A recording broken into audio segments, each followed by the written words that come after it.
How's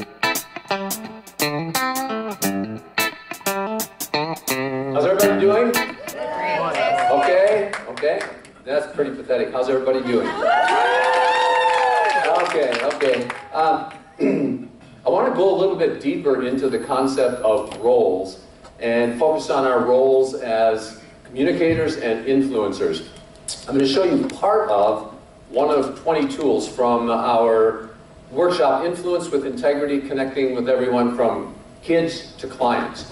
And what it will help you do is really create an environment of integrity and honor and dignity and respect. And if you're in sales, if you're in parenting, if you are in doing life, people generally respond better when they're in an environment of dignity, honor, and respect than fear, intimidation, and all of those types of things. So I have a question actually for the group.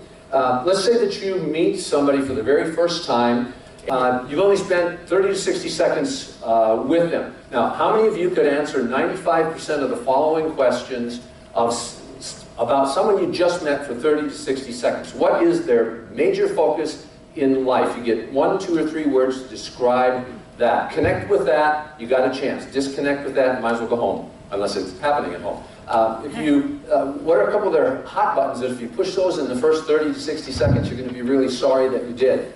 What are some of their good hot buttons that you want to push, because that causes openness, receptivity, collaboration, cooperation? And then 4 questions around information. How much information do they want? What format do they want it in? When do they want it? And how will they use that information to make major decisions? How many of you in the room can answer 95% of those questions about a person you just met 60 seconds ago? Good, we're right on target globally. That's about the response that I get. Real question. If you could do that, and you're not going to do it perfectly, I don't do it perfectly, but if you could do that a lot of the time, how many would find some interest and value in that, being able to do that? All right, so I do actually have one other question. Before I get into things, I'd like to know who is kind of in the room. Now, I see that we have some different chronological maturities. I won't talk about real maturity, but probably different musical genres and venues. So I want to kind of see musically who's in the room. So I'm going to just play a little bit of a couple of songs here, and I want you to do 3 things. Number 1, when you figure out what's the song name, I want you to shout it out. I mean, like out loud as you can. What's the song? And then who did the song? And the third one, please do not tell me anything about it. I just want you to answer the question to yourself. Where were you and what were you doing when this song was in your life? How about this one?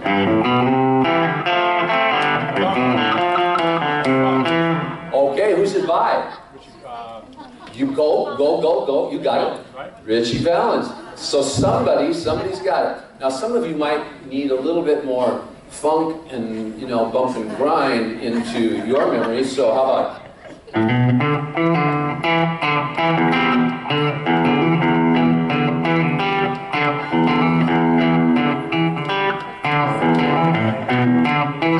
American Woman. Stevie Wonder, Superstition. Oh, now, this is going to really stretch. Well, no, this one won't stretch you because this is probably one of the most well played or most frequently played songs at any public gathering anywhere. We need like 3 notes.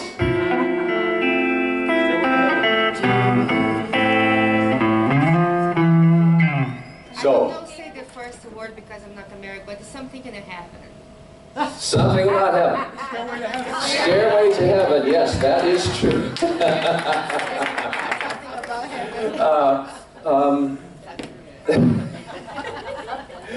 Let's see. Now this is going to stretch some of you because we're going to go to an era that is. I can see some of you in the room probably would only hear this on if you had like vinyl records. But think. If here's a clue, think England, and if you keep up on music at all, think a famous musician who just passed away.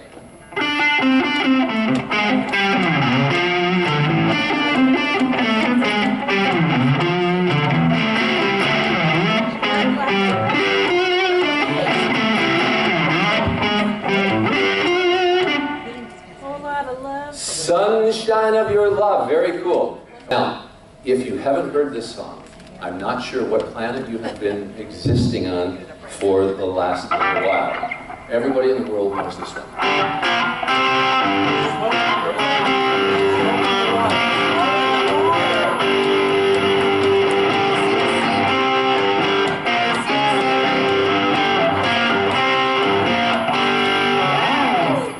Okay, so you got that, Smoke on the Water. Now, I'm going to show you, introduce you the tool. No? What? Well, we got questions? You didn't know that song? I want to show you the, introduce the tool. And this tool is, I just call it real-time clues. This is something that it's very, very simple. There's a lot of brain science behind why it works. All I can say for right now is that it works, and it works globally. It's really about how the answers to those questions that I gave you before, like, how can you tell this, how can you tell that, how much information, what format, all that sort of stuff. And so if you look at this, this is about how people go about taking action. Now, and how they go about trying to get you to take action. And so you look on the right side of this, and we've got people, it's all about speed, right? Everything is about speed. They don't care about, do we make mistakes? It's just like, get things moving. Over on the left side of this, you see people, it's all about the method. Now, can you see a potential for a little bit of friction between these two sides of the line?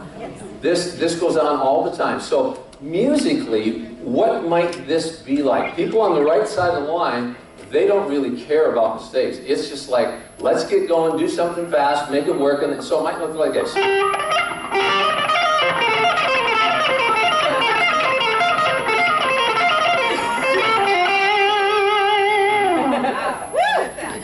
Well, yeah, that's how they go. That's just really, really fast. Now, people on the other side of the line, they believe in the system. They follow a method. Watch how it irritates the snot out of the other people. Because they're going to start out and they're going to go like this.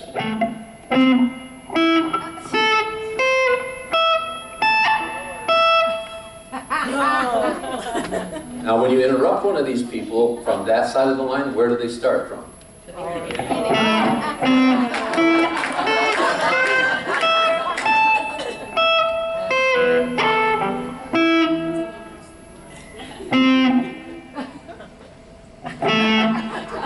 But see, what they know is that if you follow the system, you're going to end up getting to the same place. You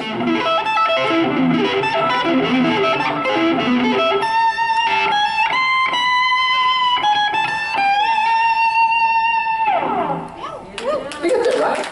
So they both end up at the same place, but they go about it in very different ways. Drives people absolutely, absolutely nuts, as do chords in my way. Let's talk about the actual tool for a minute. We'll come back to the guitar thing in just a moment.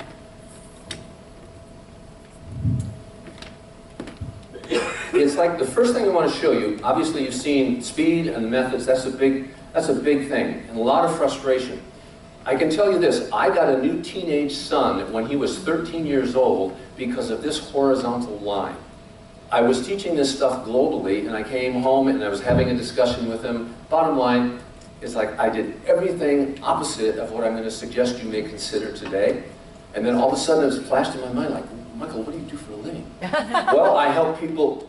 Oh, you help people deal with, okay, so I was on, when your child, or especially a teenager, is doing something that they're not supposed to do, which side of this line is every parent in the world on?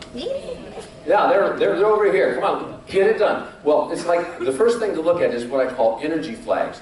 People are like, they're waving this flag, and there's one word on the flag. And if you can read the word on the flag, you're going to know about 10 to 12 things about that person, which are going to help you set up an environment of collaboration, cooperation, integrity, dignity, etc. So the first flag on the right-hand side here, I'm just going to call forceful. It's kind of their energy. They're forceful, or another word might be direct. We all know forceful kinds of people. And on the other side, it's going to be more careful. It's going to be kind of indirect. Now watch what you know just from two words. Let's take the direct and the indirect just out of this. So what kind of eye contact do direct people want? Just say the word. Direct. Okay. The surprising thing about this tool is it's a duh no-brainer tool. When I ask you a question, I'm just going to ask you to repeat the word that I just put up on the slide. We can probably work with that. Okay, so show me direct eye contact. Everybody in the room, show me direct eye contact. Okay? Got it, got it, got it, got it. No. See, some people like use one finger, some people use the two-finger model, you know? It's like if parents use the twist the kid's head and turn right in here, look at me. What kind of eye contact do indirect people want? Indirect. Show me indirect eye contact. Okay, we make eye contact, we look away. All right, now, really simple, right? Very, very simple. All right? What do direct people think about people who won't look them in the eye when they're talking to them?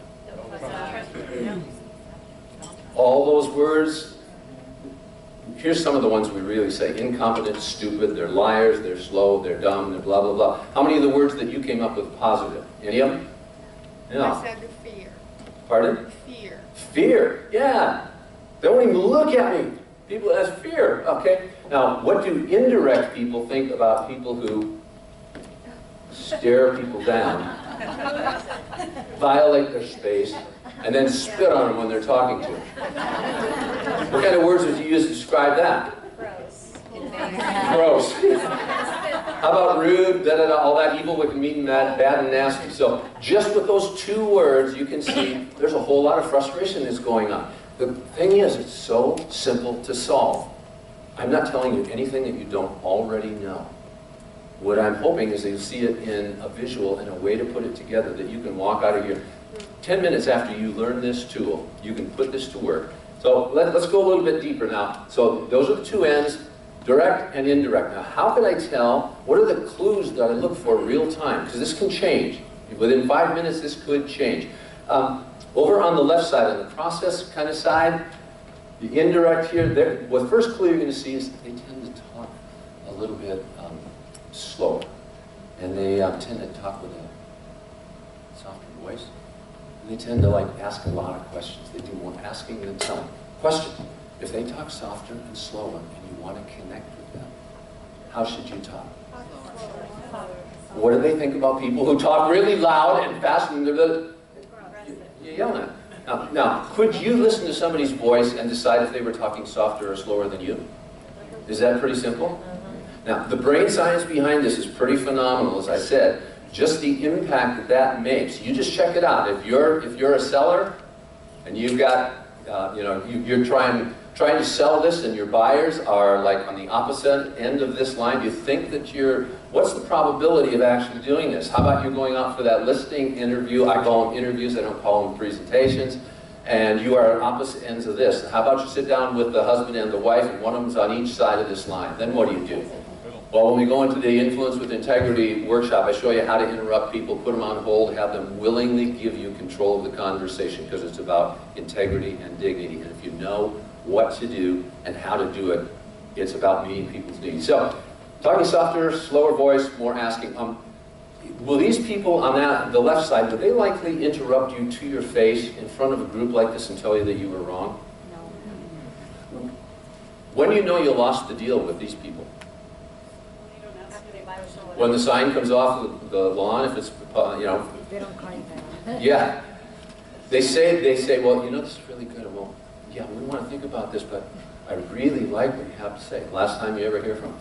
So, I'm going to give you a couple of more pieces of information that will answer some of that 4 information questions. So, if I talk slower, I ask a lot of questions, I'm careful, more indirect about what I do. Do you think I'm more concerned with quick results or with process? Process. So we put process up here. Now that word's going to come back now. Now watch what we know. If I talk slower, ask a lot of questions, I'm really careful, and I'm concerned about the process. Those 4 questions, how much information does this person want? Little, medium, or a lot? So they want a lot of information. What format? Now some of you, when I ask this question at the beginning, you're probably going this is BS. Nobody can answer those kind of questions. But when you break it down, you really can. So I want a lot of information. What format do I want it in? Bullets or paragraphs? Paragraph. So 2 of the questions. I want a lot of information. I want it in paragraph form. When do you think these careful, indirect people want the information relative to a major decision? Yeah, way in, give me some time, yeah. So I want it way in advance.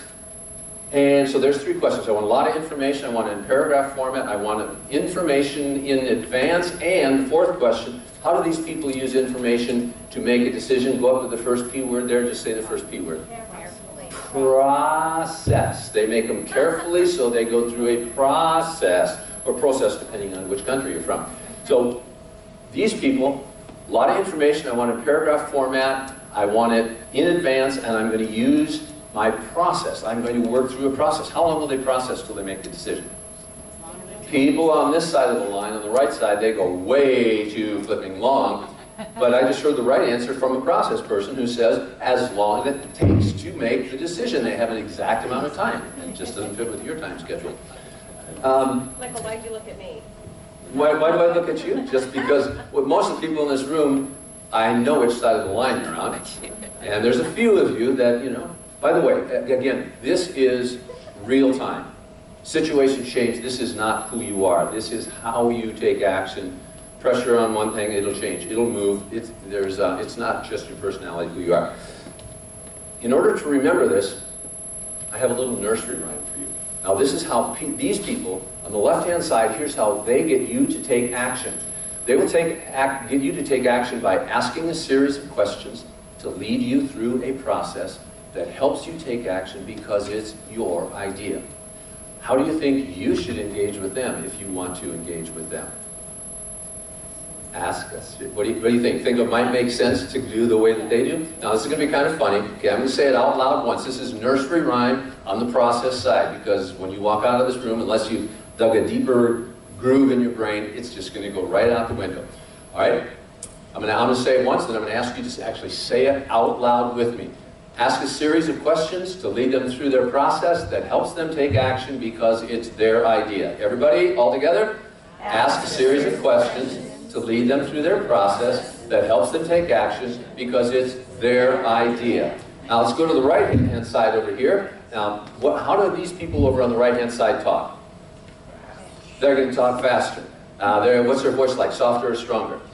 It's going to be stronger. And these people do a little more telling rather than asking. These people on the right-hand side, even when they ask you a question, they're telling you. You got that done? Got a question mark at the end, didn't it?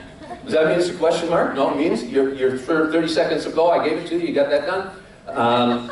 Will these people interrupt you and tell you what they're thinking in front of a whole group? Yes. Now, should you interrupt these people? Trick question. There's one circumstance in which these people love it when you interrupt them. If you can interrupt them mid-sentence, finish the sentence, get to the bottom line, tell them that you're on the same page, they go like, I don't need to waste your breath. I'm good with that. Now, give you a couple more pieces of information, and we'll do the 4 questions, and then we'll do the nursery rhyme on this side. Do these people on the right-hand side, do they care about the process or quick results? Quick results. All right, so they want quick results. So if I'm in a hurry, I want quick results. It's all about speed. How much information do I want? Lot, medium, or little?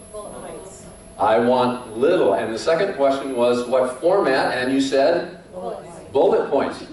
So look at the difference between those two. You send an email, and one of these bullet point people sends a 1-sentence email to the process person. What do they get back in return mail? 15 different questions. You that are in a hurry, save yourself some time. Figure out the questions they need, answer them, end of story. Just read the email, do the email once. So I'm in a hurry. I want it in bullet format, so I want little information. I want it in bullet format. When do these people want information relative to the decision? And I'm going to say yesterday is the true answer, but just in time. 5 minutes past the window, you missed it 3 weeks early, it's not even on my radar screen. I won't pay attention to it. Now, can you tell if somebody is talking faster with a stronger voice than you are currently? Yes. Only if you're listening, only if you're paying attention. This stuff only works if you actually do it, but it is pretty simple. Now, we're doing a very, very surface look at this. There's actually way, way more to this than meets the eye. Nursery rhyme on this side. What do you think the nursery rhyme would be like on this side? It's going to be bullet points, isn't it? Yeah. Be quick, be concise, be gone. That's all. Straightforward. Be quick, be concise, and be gone. Now, let's see if, I just want to give you a little bit of a, kind of a flavor thing. I'm going to give you a song, just a little bit of a song. And all I want you to do, let's start over on the process side. Softer feeling to it. Now, these people, on the left-hand side, more the process side, do these people like things to be like conflict? Do they like a lot of conflict? No, they like things to be peaceful. Do they like everything to be like really hard, really difficult? It's always got to have such a strain. No, they like things to be more easy, right? And 50% of the people on that side of the line, it's not just about the task, it's more about the feeling. So they like it peaceful. They like it easy. They like it feeling. I like the way you sparkling earrings lay against your skin so brown. And I wanna sleep with you in the desert tonight, with a billion stars all around. 'Cause I've got a peaceful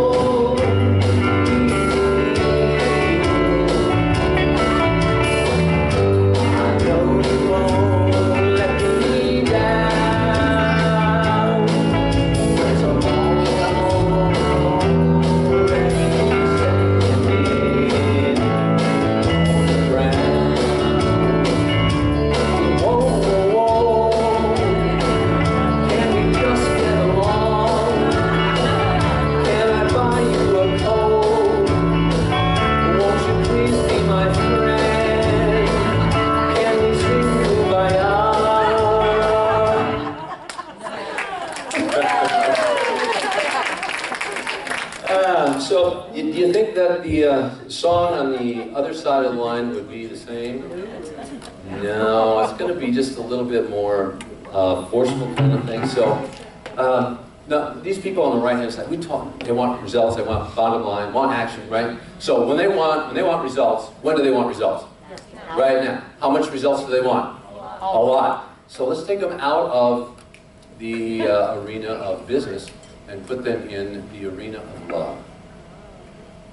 When they want love, when do they want it? How much do they want? A lot? You mean it could possibly, maybe they would even like a whole lot of love.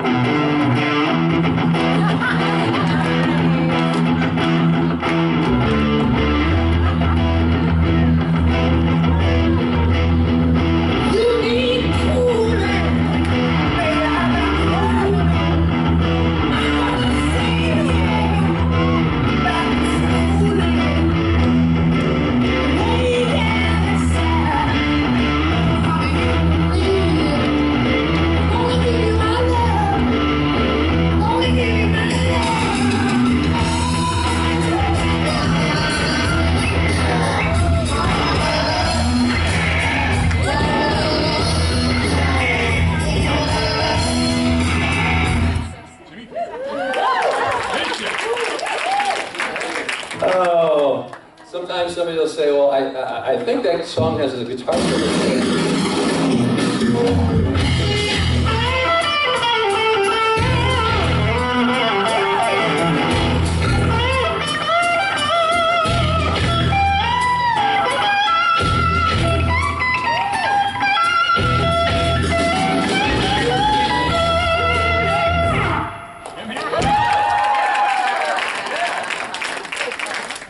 So I hope you had a little bit of fun, got a couple of pointers on how you deal with people on different sides of this line. Thank you very much.